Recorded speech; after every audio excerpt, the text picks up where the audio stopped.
Today we're taking a look at this guy right here, which is the Armory M206 revolver. Was going to do a tabletop review and go to range and shoot it and all that stuff.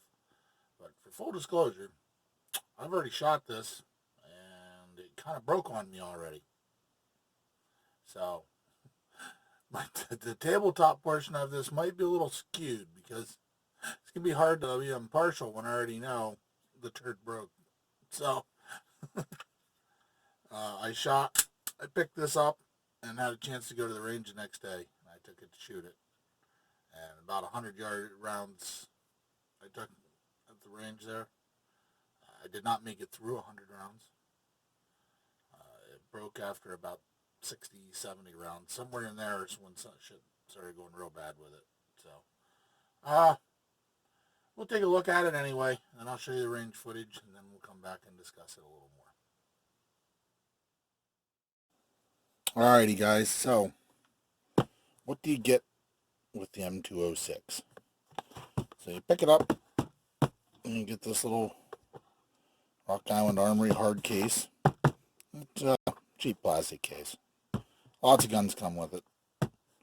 So, not really anything special. It is lockable. But I like it better than a cardboard box, so they got that going for it. When I open it up, what did I get in mine? Well, in mine I got the revolver, this set of plastic grips, and a set of wood grips. I actually kind of like the wood grips. Look nicer than the plastic. I have not put the wood grips on yet because, like I said, I shot it and it's already going back to Rock Island. But it had these on it when I purchased it, so I left them on for the first range trip. You can look. They're not very well made. Kind of gapped. They don't meet up very well. I did not put any kind of heavy loads or anything through this. I was just shooting 158 grain. But I can imagine that when you can feel that in your hand when you get a hold of it. So, other than that gap, they're not bad. I mean, I feel like cheap plastic. They do. But, I mean, you can get a hold of it fairly well. As far as the finish on it goes, it's rough. Parkerized, I think. Seems like a parkerized finish. It seems very thin, and you can even see where it's starting to wear a little bit. I wasn't drawing from a holster or anything. I was just kind of just shooting it, basically. And there's already a couple spots, like right here, just from opening the cylinder, it's starting to wear slightly. As far as the rest of the fit and finish goes, some funny stuff. Just a reminder, this costs $200, out the door price, tax, everything, brand new. So it's in high point territory price-wise. But can you see how rough the machining marks are here? On the top, you can see down in here, you can see the machining marks down in the sights, especially open the cylinder up. You can see the machining marks on the cylinder. You probably could see them on the barrel, but if you notice, that's lead, because this thing shaves lead when you shoot it. Okay. I'm going to show that. And stuff like this, like the side plate here, these kind of flathead screws holding the side plate on, and they're not even cut straight. This thing I would put in the crude category of fit and finish. As far as trigger goes, it's, I'll try and get it on it here, but you can see. It is long and pretty damn heavy. I don't know what the weight is on the double action. There is no single action on this model, because I had got the double action only version. You can actually stage it, but that last little bit, even from staged, is going to be rough. Now, granted, I didn't expect this to be a target revolver, and the trigger wasn't that important to me. You can look at the sights. It's got just kind of basic gutter sight there. Minute of pie plate at defensive distances is what I was hoping for with this, and kind of got until shit started going bad with it. To get to the bad, I guess. I can only rag on it so much. It's cheap. It's a cheap gun. But let's take a look inside here. I want to show you some stuff that's going on. This hasn't been cleaned. This is after just 70 rounds. If you can see the front of the cylinder. That is a mixture of finish coming off and lead splashback from shaving lead off the bullets. That is how bad this gun is out of time at the moment. You can see where some of the machining marks were underneath, but then in here you can see how rough this was and how rough the face of the barrel was here, where the forcing cone is. It's brutal. That side's war. This side, that's lead. So it was shaving lead off the right side of the bullets.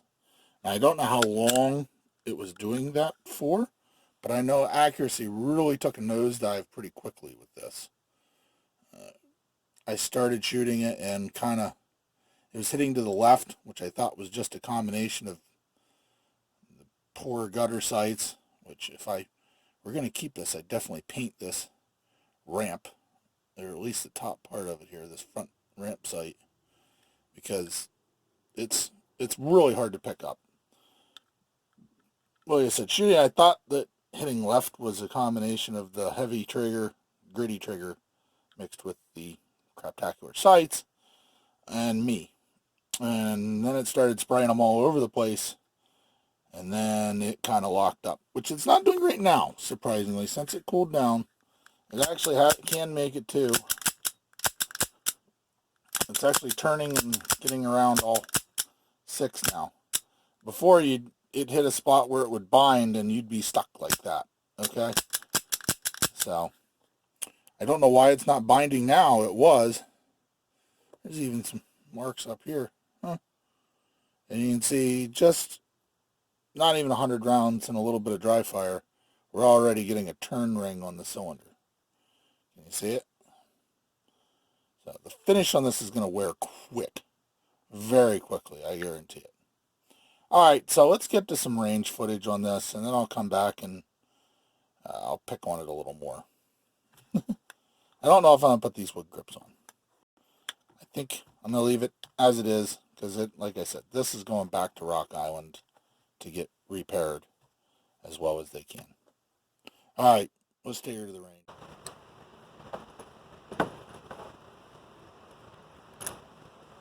Alright, first shots here before it gets wet.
starting to have malfunctions. I think the video cut out on the last time there, so we're not even 100 rounds in here. There's 70 right there.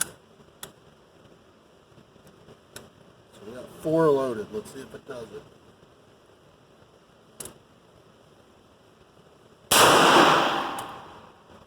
Yep. There it goes.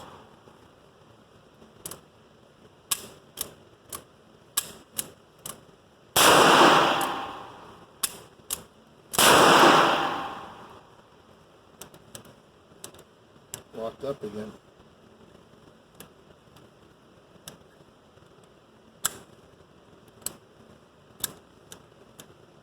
Yeah.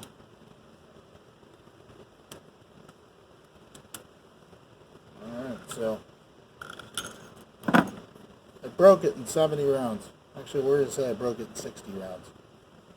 That sucks. Back to the drawing board.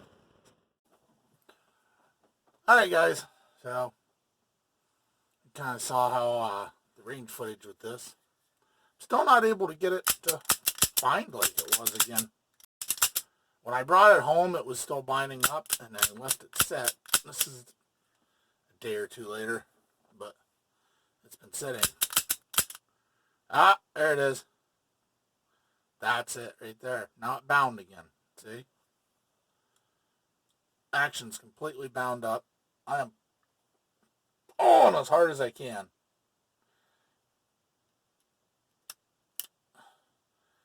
And it went to reset now. Now it moved. That was it right there. Still doing it.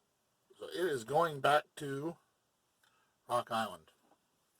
We're going to send her back. I've had enough of it. Hopefully, sorry, let me move you around a little bit here. Hopefully, Rock Island's customer service is better than the revolver. A little disappointed. I had a Rock Island 1911 in the past, and it worked out perfectly fine. I didn't have never had any issues with it. Ran fine.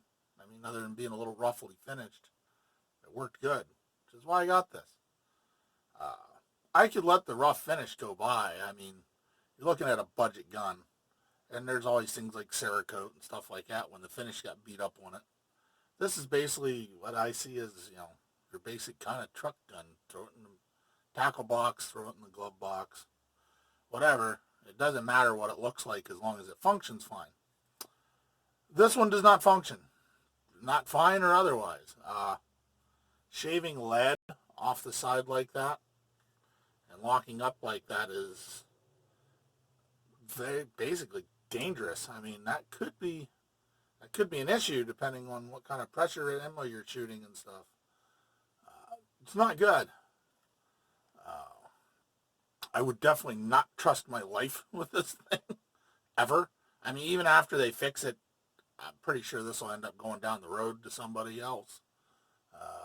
I'll tell her off for something, trade it in on something, use it as trade bait towards something, because even after they fix it, I'm not ever going to trust this thing. If it can't make it through 100 rounds of 158 grain lead round nose, basically cowboy load ammo, I ain't going to trust my life to the damn thing. So, all right, guys, that's the end of the review. Sorry, not my usual review where I go into a bunch of detail and strip it and everything, but I really don't see the point since this thing's a pile of crap. I said it's going back. Geez, every time I look at it, I notice other stuff. I mean, really, like, it almost looks like a house screw. That doesn't even look like a machine screw holding the thing together, for God's sake. All right, so my final conclusions, get a high point before you buy one of these things. It'll probably run better. I can't believe I'm actually recommending a high point over something, but yeah, yep, I recommend a high point over this thing. Do not buy. We'll see how their customer service is, but I would not recommend anybody purchase this gun. Just saying. All right. Have a good one, everybody, and we'll talk to you later.